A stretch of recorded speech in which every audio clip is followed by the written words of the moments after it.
What's up guys, BlinMaster here, and now it's my turn to get those free views, as I keep seeing these My Linux Journey type videos with a lot of views getting recommended to me, like all the time. So here's my take. I've used Windows for years, ever since elementary school, where we used Windows 7 on the school computers, where we actually got to learn about computers for the first time. And in my opinion, Windows 7 is the best version, the last good version of Windows that has ever been produced, as Windows 8 was just plain terrible. Windows 10 was just a mix between 8 and 7, plus some extra advertisements and bloat. And then you got Windows 11, which is just a prettier version of Windows 10, but with so much bloat that you can't even comprehend. And no, the Solitaire from Windows 7 is not bloat. It was actually very needed for the system to even work, in my opinion. So how did I start getting into dipping my toes into Linux? Everyone has a different way of finding their way to this platform. And mine was by discovering r/Unix porn community. It's just a community on Reddit with a strange name, but people there just make some insane customizations of Linux. And when I saw that, I just really wanted to join in, because that's crazy cool. On Windows you just have one boring looking system, and on Linux you can do whatever you want. At school we did learn a little bit about Linux, but we only got Ubuntu there, and bro, let me tell you, I really hated that, so I never wanted to hear about Linux ever again, until I found the r/Unix porn community. That really made it look interesting to me. Also, Ubuntu looks really ugly. Just saying, it had to be said.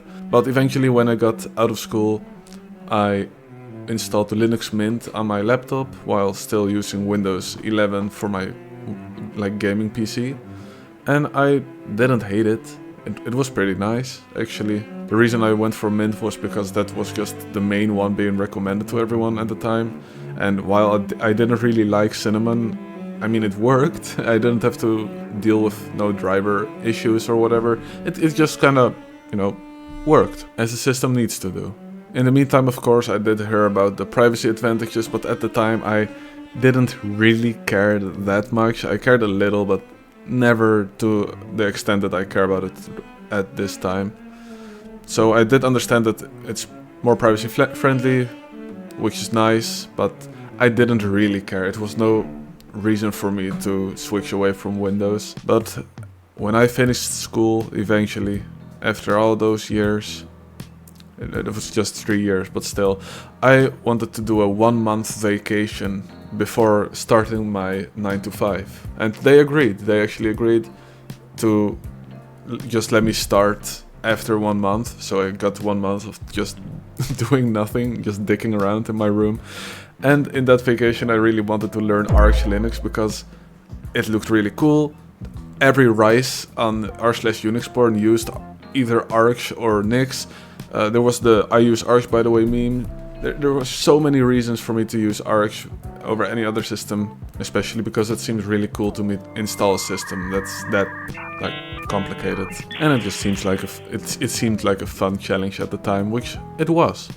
Even though it costs more than 10 virtual machines, I eventually got it running on my PC, my main PC, instead of Windows. Well, not instead of, I just dual booted, because I still needed Windows for some things, especially Premiere Pro, FL Studios, those type of things. Just the content creator stuff, really.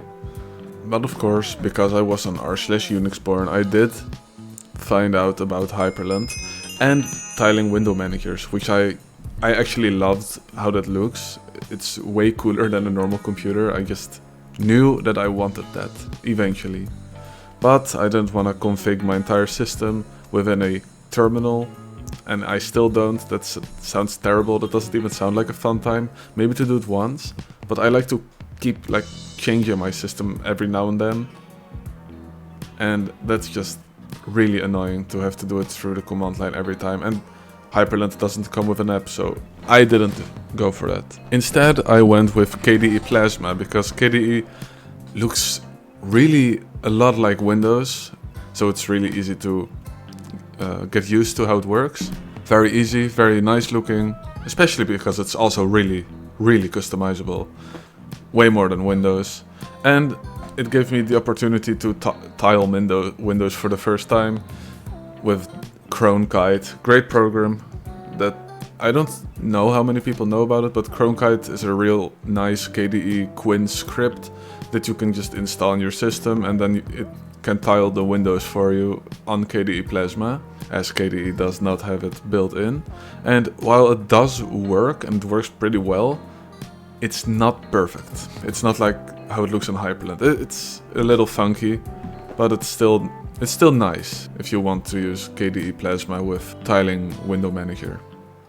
Eventually, after about 1.5 years or something, I still couldn't get KDE Plasma to debloat without breaking the entire desktop environment. Because when I say, oh, Windows has the bloat, but then I talk about debloating Plasma, that sounds really weird, right?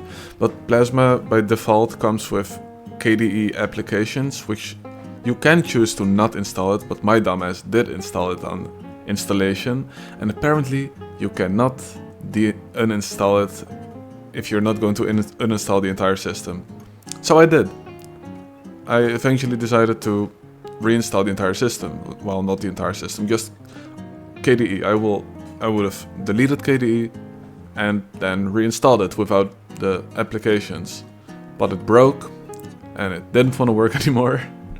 And I did not care about Arch Linux ever again. But then I remembered hearing about a blazingly fast Arch-based system. I wonder what that could be.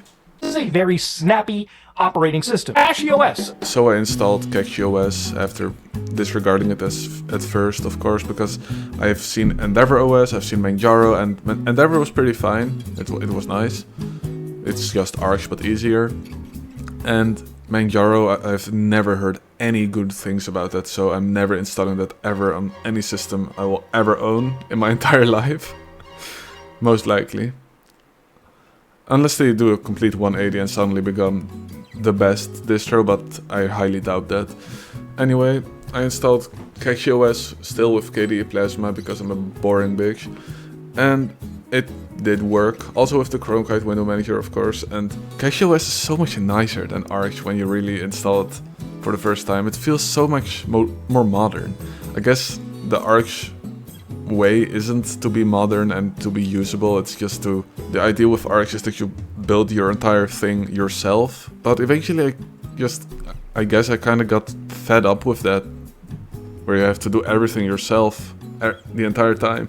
So CachyOS just does the boring stuff, and I can do the fun stuff, like customizing it through a GUI environment, which I enjoy way more than in config files. One thing about Hyperland, you can also just run another script that some other guy on the internet made. So someone made an entire cool looking environment in Hyperland and says, hey guys, this is my environment, if you want it, here's the link, and you can just execute it. I am not trusting that shit, bro. I'm not trusting random scripts, especially because I cannot program or code, so I can't read it, so I have no clue if there's a virus in there or a keylogger or something else. To be fair, I don't think anyone should trust random scripts that they can't read. Unless it comes from a trusted source, of course, but then it's not a random script now, is it? Nerd. Anyhow, I eventually came across a video by... I have no fucking clue what her name is. I've watched her a couple of times and I keep enjoying those videos, but I really don't know what her name is, so I'll just put it up on screen if I can find it. And I really enjoyed that video, and I really enjoyed one thing that Cosmic desktop environment seemed to have: integrated window tiling manager. No Kite, no plugins, no bullshit. It's just there. One setting you need to toggle on, and that's it. So I thought, you know what? Even though I really enjoyed my time on KDE Plasma, I'm gonna have a look at Cosmic. And so I did. I then found out that it was made by the same developers as Pop! OS, which is a system that I really don't care about. It's just the most boring thing ever, in my opinion. It's just Ubuntu, but it's not. Wow, wowzers. Might as well just use Ubuntu or Mint then. I don't know, it never really stuck with me. But now I'm using Cosmic and the tiling window manager that they built in. Really easy to configure, as I said, it's literally just one switch, and it works way better than Chromekite ever did. For example, I have a vertical monitor on my desk, and I really wanted to have WhatsApp and Signal on the same screen, like upper and bottom. When I got it working on that screen on Chromekite, it started getting fucked up on all the other screens, and then I fixed it for the other screens, and then it gets all fucked up for the vertical screen. So I just didn't use the vertical screen for more than one application at a time, but now with this one I can, and I didn't even have to do any configuration for it, so big win. Big, great win even! So, the conclusion of this, I guess, experience or experiment, whatever you call it, I now prefer Linux over Windows highly, for mostly these reasons that I've listed in my self-hosted Note application. Linux has no telemetry collection, Ubuntu, unlike Windows, so that's already better privacy because Linux or your distro of choice doesn't really look at the things you're doing, and Windows wanted to screenshot your shit once in a while. That's the most outlandish shit I've ever heard, so no more Windows for me. Also, no forced updates, which is a real big one. I only update things when I feel like something stopped working or stopped working correctly, not because a notification asks me to update. When there are updates available, but I don't want to do them and I just want to shut down the PC, it just let me shut down the PC without forcing the updates upon me anyway, like Windows is doing right now. I even turned the notifications off for the updates, so I really am in control of when I'm updating. Not like Windows asking me to update every day. And also, you don't have to reboot after every update. On Windows it asks, oh, please reboot me. Shutting down your computer, like when you're done with it, you just shut down the computer, turn it on tomorrow, but that is not a reboot for some reason. But then I go download a new update on Linux, like the most important system parts, like the kernel, get updated, and it asks for a reboot. I don't reboot. I turn it off when I'm done using it, and I boot it up again when I want to use it again, maybe tomorrow, maybe next week. And guess what? It's no longer asking for a reboot, so I guess on Linux it does count as a reboot to shut down and start up later. Why doesn't that count as a reboot on Windows? That's so weird.